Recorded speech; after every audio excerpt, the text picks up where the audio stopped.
Մենք իրար չենք տեսնում, բայց հասկանում ենք կես բառից։ Լրատվական ռադիո FM 106.5 Արտաքին քաղաքականություն Добрый день, дорогие друзья. Борис здесь. We discussed in depth the conflict in Nagorno-Karabakh. Azerbaycan ordusu günü günden güçlenir. Ordumuzun berpa etmektedir. Quelle doit regarder son histoire en face. Լրատվական ռադիոն ներկայացնում է Modus Vivendi արտաքին քաղաքականություն Արապատյանի հեղինակային հաղորդումը Ձեր ռադիոն թունի չէ FM 106 կեսաճախության վրա լրատվական ռադիոյի եթերում իր աշխատանքն է սկսում Modus Vivendi հաղորդաշարը տաղավարում աշխատում են Հայկո Հիմինասյանը եւ հաղորդաշարի հեղինակ Modus Vivendi կենտրոնի տնօրեն Արա Պապյանը ողջույն Բարև ձեզ Հարգելի ունկնդիրներ այսօր խոսելու ենք էներգետիկ անվտանգության մասին ինչ այլընտրանքային աղբյուրներ ուներ Հայաստանը էլեկտրաէներգիա թե ստեղծելու թե ներկրելու այսպես ասենք նաեւ խոսելու ենք այս հեցի ռուսական ընկերության եւ մեր փոխհարաբերությունների մասին մինչև տաղավար մտնելը պարոն Պապյանը ասաց, որ կողը տանից չլինի։ Եզի երթիկից չեն հանի։ Մեղքի որ բաժինն է այստեղ մերը։ Եկեք մի փոքր հարցին մոտենանք ավելի լայն ընդգրկման, որպեսզի հասկանանք հարցի էությունը, քանի որ նման հարցը շատ ավելի ընդգրկուն է, քան պարզ էներգետիկ հարց կամ էներգետիկ անվտանգություն։ Երբ Հայաստանում խոսում ենք անվտանգության մասին, ընդհանրապես հիմնականում հասկացվում է ռազմական անվտանգությունը, բայց ռազմական անվտանգությունը մեկուսացված չէ։ Ընդհանրապես անվտանգություն շատ ավելի լայն հասկացություն է, այն խարսխվում է մի շարք չափորոշիչների վրա, որոնցից կարևորագույններից մեկը իհարկե էներգետիկ անվտանգությունն է։ Երկրներ կան, օրինակ Գերմանիան, որ օրենսդրորեն է կարգավորում, որ եթե չեմ սխալվում, 17-18%-ից ավել չլինի մեկ աղբյուրից ստացվող էներգետիկ մատակարարումը։ Այսինքն խոսքը այն մասին է, որ չլինի այնպես, որ օրինակի համար միայն ջերմոէլեկտրականներ լինեն կամ հիդրոէլեկտրականներ ատոմային կամ մեկ երկրից եւ իրենց հաշվարկները այդպիսի թվեր են բերել իրենց համար, որ տնտեսությունը անխափան աշխատելու համար անհրաժեշտություն կա նման դիվերսիֆիկացիայի։ Իմ տարեկիցները իհարկե կհիշեն,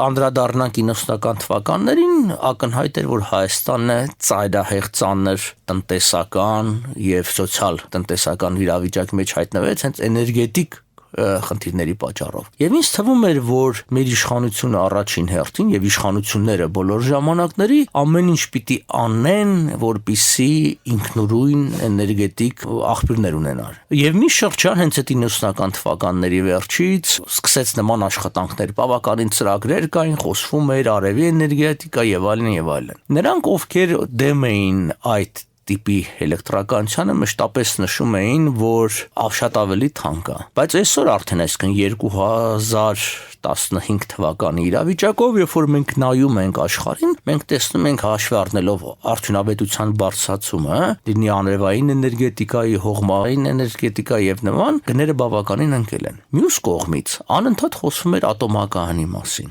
Գիտեք, ինձ համար խիստ մտահոգիչ է, այսինքն մեր ատոմակայանի ներկայ վիճակը ինչքան էլ որ ասվի այն արդիականացվում է, գուցե ես մասնակից չեմ, բայց ես մի պարզ տրամաբանությամբ եմ առաջնորդվում, որ ռեակտորը, այսինքն այդ բուն մետաղական մասը, որի մեջ տեղի է ունենում ատոմի բաժանումը եւ արտադրումը էլեկտրականությունը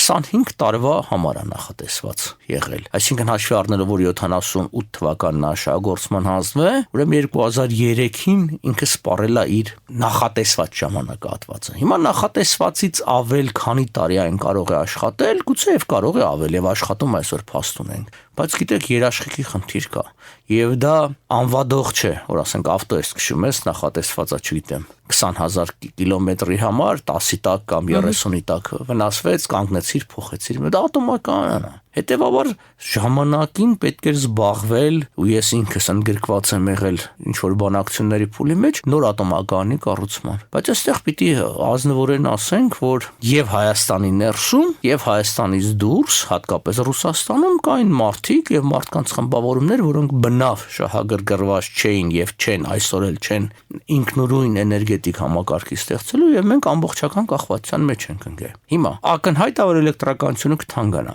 Ասեմ, որ Հայաստանում արդեն իսկ թանկ է էլեկտրականությունը։ Ոչ միայն թանկ է, ասենք, մեր հարևան Վրաստանի հետ համեմատած, որտեղ վերջի տարիներին էլեկտրականությունը չի թանկացել, դեռ մի բան էլ էժանացել է, հաշվի առնելով որոշ հանգամանքներ, մեզ մոտ թանկանում է։ Իսկ էլեկտրականությունը դա պարզապես կենցաղ չի, միայն կենցաղ չի։ Այսօր մենք գիտենք շատ արտադրություններ կա, որ մի կերպ, պարզապես մի կերպ կիսամեռ վիճակում ինչ որ գոյատևում են եւ հույսներն է որ վաղը լավ կլինի։ Հենց որ էլեկտրականության գինը բարձրացավ, վստահորեն այդ ամբողջը կանգնելու են վերջնական փակման առջև։ Դա նորից նշանակում է հազարավոր, միգուցե տասնյակ հազարավոր մարդիկ լքելու են նորից Հայաստան, այսինքն մեր մեծագույն խնդիրը այն որ արդեն ես չգիտեմ ինչպես կոչել, այսինքն սա արտագաղթել չի, սա այսինքն ավելի ահավոր երևույթ է, որտեղ արտագաղթ Հայաստանից միշտ է եղել։ ՍՍՄ տարիներին էլ է եղել, միշտ եղել է այս թվեր եմ նայել, միջին թիվը 70-ական թվականներին Հայաստանից տարեկան 22-ից 27 հազար մարդեր արտագաղթում։ Մեկնում էին տարբեր եւ արտասահմանյան երկրներ էին մեկնում եւ այլ հանրապետություն, բայց դրա փոխարեն մենք ունենք կրկնակի եւ եռակի ավել ներգաղթ, այսինքն հիմնականում Ջավախ, Ղարաբաղ, Աբխազիա, անգամ Ռուսաստան, հայերն էին գալիս եւ չհաշված այն, որ մեզ մոտ, այսպես ասենք, մինչեւ 72-80 հազար տարեկան ծնելիություն կար։ Հիմա ինչու մենք այս ամբողջի այդ կապում ենք, որ ցույց տան, որ էներգետիկ հարցը դա մի հարց է, որը այսինքն անվտանգության հիմքերից մեկն է, դա առնչվելու է բոլորին։ Հիմա այն հարցին ովքեր են մեղավոր։ Գիտեք, միշտ ինչպես ընտանիքի մեջ մեղավորը հայրն է, որտեղ նա պատասխանատվություն ունի այդ ամբողջի համար։ Նույն ձև էլ Հայաստանի Հանրապետությունում մեղավոր են այն մարդիկ, ովքեր ունեն պատասխանատվություն։ Իսկ ով ունի պատասխանատվություն։ Ով ունի իշխանություն, այսինքն իշխանությունը եւ պատասխանատվությունը միաժամանակ եւ միասին են գալի։ Չկա իշխանություն առանց պատասխանատվության եւ չկա պատասխանատվություն առանց իշխանության։ Այսինքն ով ունի ավելի շատ իշխանություն, ունի ավելի շատ պատասխանատվություն եւ որևէ օբյեկտիվ հիմնավորում, ոնց որ ասած, կարեւոր չեն։ Գիտեք, ես վերջի 2 ամսվա ընթացքում շատ էի ճամփորդում եւ որոշ կոմունալ վճարումներ չէի արել։ Եվ եկա տեսա անջատել են։ Եվ իմ բացատրությունը, որ գիտեք, ես այստեղ չէի, ես էլի վճարող էի։ Իրանց չի հուզում, այսինքն իրանք որևէ բացատրություն չեն ուզում, ասում են դու պարտավոր էիր, դու պիտի վճարեիր։ Համաձայն եմ, բայց նույնն էլ վերաբերում է այսինքն իշխանությանը։ Ինձ իրանց բացատրությունները չի հուզում։ Ինձ պետքա որ իրենք ստեղծեն այնպիսի իրավիճակ, որ Հայաստանը ունենա էժան էլեկտրականություն։ Ոնց կանեն։ Դա արդեն իրանց խնդիրն է։ Չգիտեն ոնց պետք է անեն։ Թող գանեն մարդիկ, ովքեր որ գիտեն ոնց պետք է անեն։ Անձամբ ես 2000 թվականներին նման ծրագիր ներկայացրել եմ եւ ես ճիշտ ասած զարմացած էի այն գրեթե անտարբեր վերաբերմունքին, որ այդ ծրագիրն արժանացավ։ Ու ես վստահ եմ, որ ունկնդիրներից շատերն էլ կհիշեն եւ կարող են մտաբերել ու պատմել, չգիտեմ, առնվազն մի քանի տասնյակ տարբեր ծրագրեր, որոնք ուղղված են եղել մեր էներգետիկ անվտանգությունը կայացնելու հարցում։ Նայեք, եթե մենք նայում ենք այսպես կոչված մեծ միջին արևելքին, այսինքն Մարոկոից մինչև Ղազախստան, այդ մեծ միջին արևելքում միակ երկիրը, որն օրինապես առ այսօր ունի ատոմային տեխնոլոգիա եւ ատոմական, դա Հայաստանի Հանրապետությունն է։ Տեսեք ինչքան մեծ ու հզոր երկրներ կան, Ղազախստանից սկսած, չգիտեմ, Թուրքիայով, Իրանով եւ այլն։ Այսօր դեռևս մենք ենք, անգամ Իրանի պարակային այդ Բուշերի ատոմական դեռևս միջազգայինորեն ընդունված եւ ճանաչված չի։ Վրացիները, որ ատոմակայան չունեն, մեզնից վատ չեն ապրում։ Հիմա տեսեք, նախ Վրաստանի գետերը եւ այդ հիդրոկանների եւ բաները եւ նրանք այնտեղ այնպես իրանք հիդրոէլեկտրականներ ունեն, որոնք հսկայական են եւ մենք երբեք չենք կարող ունենալ նման, այսինքն մենք նման գետեր չունենք։ Հիմա ամեն մի երկիր լուծում է իր խնդիրը ելնելով իր հնարավորություններից։ Հայաստանի պարագային ուրիշ է։ Այսինքն ատոմական անհրաժեշտություն է մեզ համար եւ մենք ունենք այդ մասնակետները եւ մենք կարող ենք տանել եւ աշխարհում կան երկրներ, ես կրկնում եմ, կան երկրներ, որոնք եւ բանակցել են, նույն Կանադան եւ Ճապոնիան նախնական բանակցություններ վարել են Հայաստանի հետ նոր ատոմականի կառուցման հարցի շուրջ, բայց նորից եմ կրկնում, այստեղ երկու խնդիր կան։ Այն մարդիկ, ովքեր գազի վերավաճառքից փող են աշխատում, այսինքն տեսեք սահմանի գնի եւ սպառողի վճարած գնի տարբերությունը, ակնհայտ է, չէ, որ դրա մեջ միայն ռուսները չեն։ Ի վերջո հայերը, անկախ իրենց պաշտոնից, այդքան անխելք չեն, որ իրենց, այսինքն, վրա նման գներով ծախեն։ Ուրեմն շահագրգռություն կա։ Հետևաբար այդ նույն մարդիկ շահագրգռված չեն, այսինքն էժան էլեկտրականության Հայաստանում արկայությամբ, այն էլ որ լինի ի հաշիվ գազի կամ ի հաշիվ այլ բաների, որ դրանք եկամուտ ունեն։ Ցավոք սրտի, այսօր մեր պետությունը դարձել է մի խումբ մարդկանց բիզնես շահերը սպասարկող կառույց։ Այն ինչ որ կոչվում է պետության էրոզիա, այսինքն պետության աստիճանական քայքայում։ Մենք դա տեսնում ենք, եւ դա շատ ցավալի երևույթ է։ Գիտեք, մի շրջան Սասունցի Դավիթից շատ էին խոսվում եւ այլն, մինչեւ հայտնի անձը հայտնվեց բանտում, բայց այդ շատ հետաքրքիր է այդ էպոսը։ Հիշենք, որ Սասունցի Դավիթը պարտվեց փոքր մհերի կողմից։ Եվ սա պատահական չէ, այսինքն երբ որ դու քեզանից իսկ ծնվածից ես, այսինքն դու պարտվում ես ոչ թե օտարին, այլ քո արյունակից մեկին։ Այսօր մենք այդ վիճակը ունենք, այսինքն այսօր Հայաստանի Հանրապետությունը պարտվում է ոչ թե օտարին, այլ պարտվում է ինքը իրեն։ Եվ սա կարող է ծանրագույն հետևանքներ ունենալ։ Օրինակ դուք խոսում եք բանակի մասին, հզորության մասին, չէ՞։ Տեսեք, Իսրայելը գնաց ինչ ճանապարհով, մենք միշտ օրինակներ ենք բերում։ Իսրայելը լավ գիտակցելով, որ ինքը մշտապես պիտի պաշտպանվի, ֆիզիկական պաշտպանության խնդիր ունի, հսկայական գումարներ սկսեց դնել նոր տեխնոլոգիաների մեջ, ռազմական տեխնոլոգիաների։ Ինչքան էլ մենք ուզենք թե չուզենք, բայց պիտի ընդունենք, որ աշխարհում ռազմական հետազոտությունները հաճախ կատարել են լոկոմոտիվի դեր ընդհանրապես տեխնոլոգիական առաջընթացի համար։ Նույն էս համացանց ինտերնետը, որ մենք օգտագործում ենք, սա եղել է ռազմական, ասենք Պենտագոնի համար անհրաժեշտ, այսինքն բանակը պաշտպանությունը հանդիսադալի պատվիրատու եւ այլն, բայց քանի որ մեզ մոտ ցավոք սրտի առաջնահերթությունը տրվում էր ոչ թե մտքին, այլ ռուսներից ինչ որ զինատեսակներ առնելու, խնդրելու, ասենց ինչ որ բերելու եւ այլն, դրա համար մեզ մոտ դա տեղի չունեցավ։ Այսինքն չի կարելի անհատի կամ ազգի հերոսության վրա պետություն պահել եւ կառուցել, սա հնարավոր չի։ Պիտի լինի պետական մտածողություն։ Հիմա մենք գալիս ենք էլի էներգետիկին։ Եթե մենք չունենանք էժան էլեկտրականություն եւ կայուն, մենք չենք ունենա ոչինչ։ Մենք չենք ունենա արտադրություն, մենք չենք ունենա կենցաղ եւ մարդիկ այլևս պատրաստ չեն հանդուրժելու նման ծանր պայմաններ։ Ինչ որ իհարկե ինչ որ մարդկային մի խումբ կլինի, որ անկախ ինչպիսի վիճակ է լինի Հայաստանից, կշարունակի մնալ, պայքարել եւ այլն, բայց մարդկանց մեծ մասը չի ուզում հերոս լինի։ Ինքը ուզում է ուղղակի ապրի, իր կյանքը ապրի, ընտանիք ունենա, զավակ մեծացնի, բան, այսինքն մենք պահանջում ենք, որ ազգովին բոլորս լինենք ինչ որ նվիրյալներ, հերոսներ, ինչ որ անձնուրաց մարդիկ։ Հա չի լինում, մարդիկ են, այսինքն եւ պետք էլ չի։ Հետեւաբար ես ուղղակի բացի իմ ապշանքից ուրիշ բան չունեմ, այսինքն որ գիտեք, այսինքն մենք 90-ական թվականներից գիտենք, չէ՞ որ գալու է այսօրը։ Եվ պարզվում ենք ոչինչ չեն կարել։ Այսինքն բացի թանկացումից այլ ալընտրանքներ չունենք, այն չեմ ասում, որ մենք հետևողականորեն մեզ դրեցինք այսօրվա վիճակի մեջ, այսինքն ծախեցինք ամեն ինչ։ Ծախեցինք բաշխից ցանցերը, ծախեցինք էլեկտրականություն արտադրող հզորությունները, գազամուղերը եւ այս վերջի կտորն էլ հիմա ենք ծախում։ Մի երկիր Հայաստանի Հանրապետությունը, որը իր էլեկտրականության արտադրման հզորությունները շատ ավելի շատ են, քան ինքը պետք ունի։ Այսօր դենա դուք եք ասում, մենք Վրաստանից ենք գնում։ Վրաստան, որը Սաակաշվիլի իշխանություն գալու պահին դեռևս հովարային անջատումներ ուներ։ Հիմա մենք ինչքան էլ ոմանք շատ քննադատեն Սաակաշվիլուն, հիմնականում իհարկե ռուսական ռոպագանդա ազդեցության տակ։ Այդ մարդը ընդունեց երկիրը կիսաքանդ վիճակում, էլեկտրական անջատումներով քանդած եւ հանձնեց երկիրը կայուն ամեն ինչով։ Հիմա ինքը փողկապ էր ծամում, թե չէր ծամում, դա էական չի։ Ուրիշները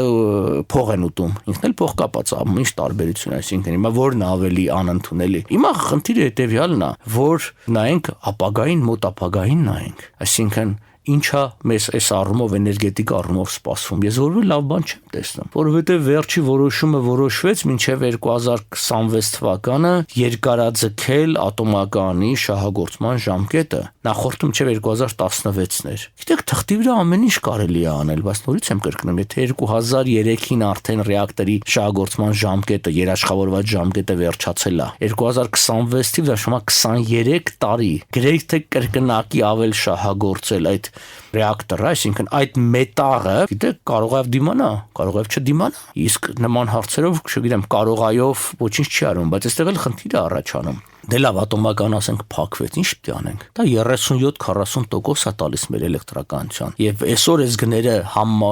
այսպես են, որովհետև ատոմականի շատ ավելի էժան արտադրում, քան մյուսները։ Եթե ատոմականն էլ դուրս գա մեր էլեկտրական ընդհանրապես բալանսից, ընդհանրապես գները շատ կբարձրանան։ Անտանելիորեն կբարձրանան։ Այսօր ԱՊՀ երկրների մեջ, եթե մենք համատենք, ամենաբարձր էլեկտրականության գները Հայաստանում են։ Այն դեպքում, երբ որ այսպես չպետք ասենք ատոմական ունեցող երկիրը չպետք է այսպես լիներ, բայց փաստ է։ Պատկերացնենք, որ պատմությունը գրում են մեր 100 տարի հետո, հա, ինչ կգրեն, որ առաջին անգամ վերջին 1000-ամյակում, չգիտեմ, հող ազատագրվեց, այսինքն մենք առաջին անգամ ունեցանք երկրորդ անգամ, բայց հող ազատագրվելա որ թվականին։ 88, 94, 95։ Երբ 95-ից մենք արդեն 2020 տարի է անցել։ 20 տարվա մեջ երկրներ են կառուցվում կամ քանդվում։ Մենք 95-ին ունեցել ենք այդ նվաճումը։ Մենք չենք կարող, դա մի քիչ շատ ՍՍՄ-ին է, Ռուսաստանին է հիշեցնում, որ մինչև հիմա իրենք հպարտանում են 45 թվի հաղթանակով։ Շատ լավ հաղթել եք, մենք էլ ձեզ հետ ենք հաղթել, իմ երկու պապերն էլ զոհվել են, իրանց արյունով են հաղթել, անցավ գնաց։ Փակեք այդ էջը։ Այդ արդեն անցյալ է, դա պատմություն է։ Մեր հաղթանակը մտել, չէ՞։ Պետություն ունենք։ Իհարկե վատագույն ժամանակը չի, Աստված չանի որ լինի վատագույն ժամանակը։ Մենք հիմա գոնե ինչ-որ ձևականորեն պետություն ունենք, գոնե, բայց մենք դինանք միտումները։ Միտումները հետևյալն են, որ կա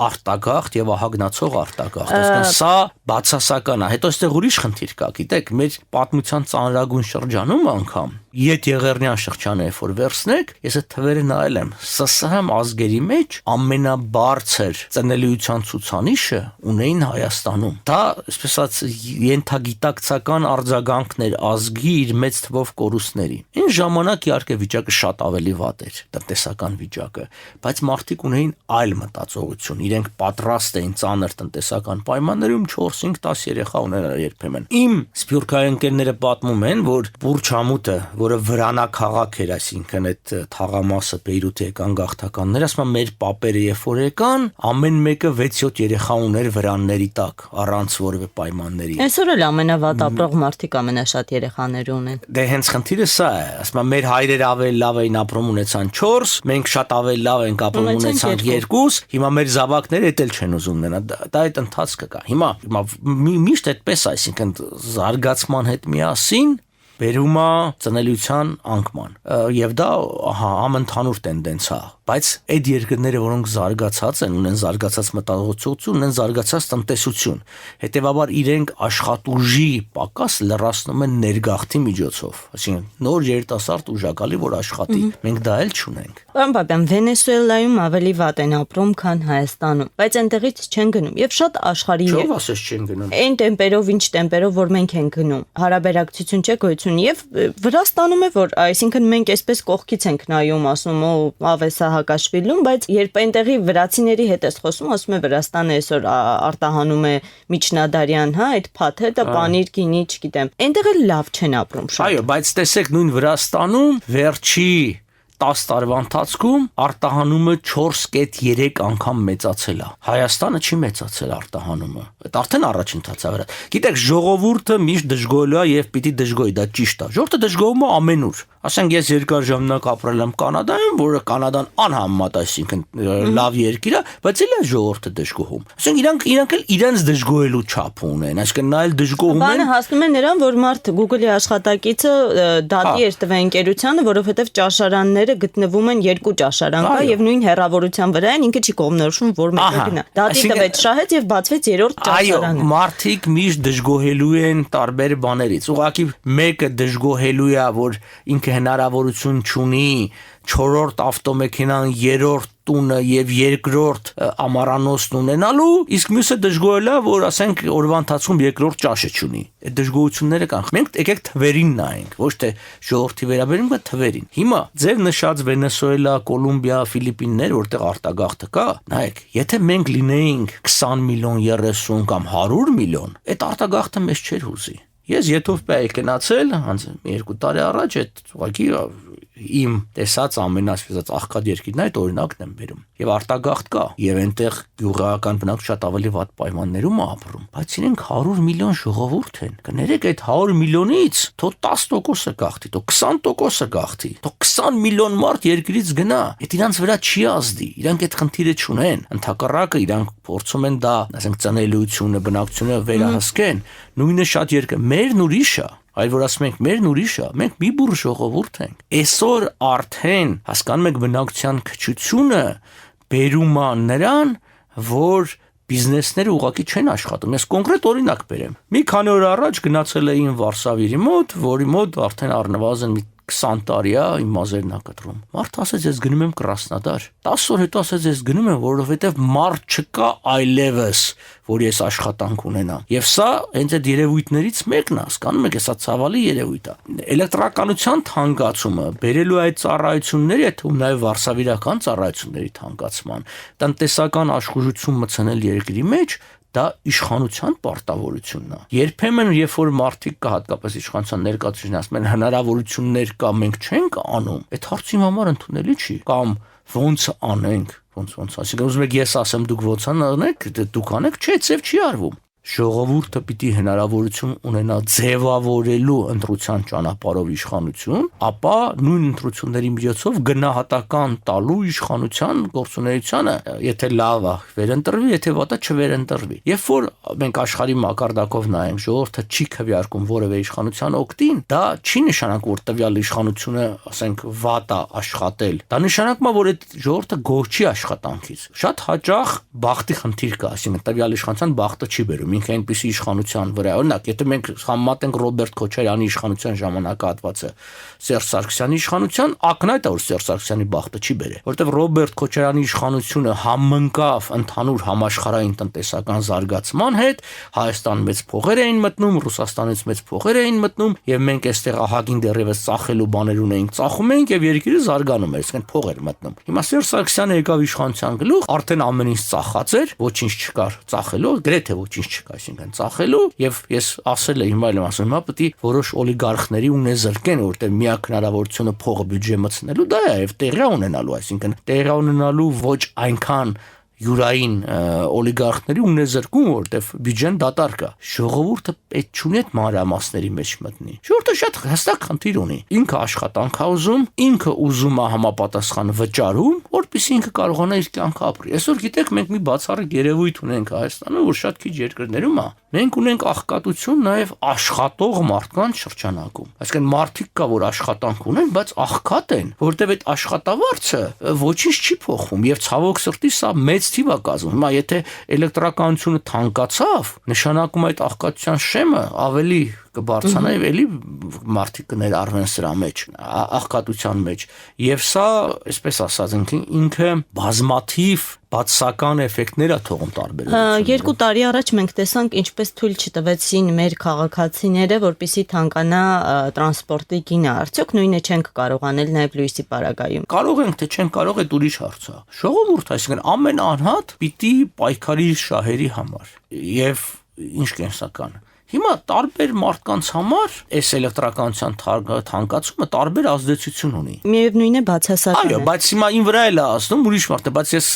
ազնվորեն կարող եմ ասել, օրինակ ես չգիտեմ ամսական ինչքան եմ ուծում։ Ես գնում եմ հարցնում, չեմ էլ հիշում։ Հարցնում եմ ինչքան եմ ուծում եմ եւ պարզ ասեմ, այդ մի քանի հազար դրամը որ պիտի թանկանա, ին վրա չի ազդելու։ Բայց ուրիշ շատերի վրա դա ազդելու է։ Խոսքը այն է, որ այդ մարդիկ ում վրա որ ազդելու է, իրանք սպասում են, որ իմ նման մարդիկ պայքարեն իրանց համար։ Այդ ձև չի լինում։ Առաջի հերթին ձեր շահերն է խփում, դուք էլ վեր կացեք պայքարել, մենք էլ մեր կարեցածով օգնենք։ Այդ խնդիրը կա։ Իհարկե պայքարել պետք է։ Հիմա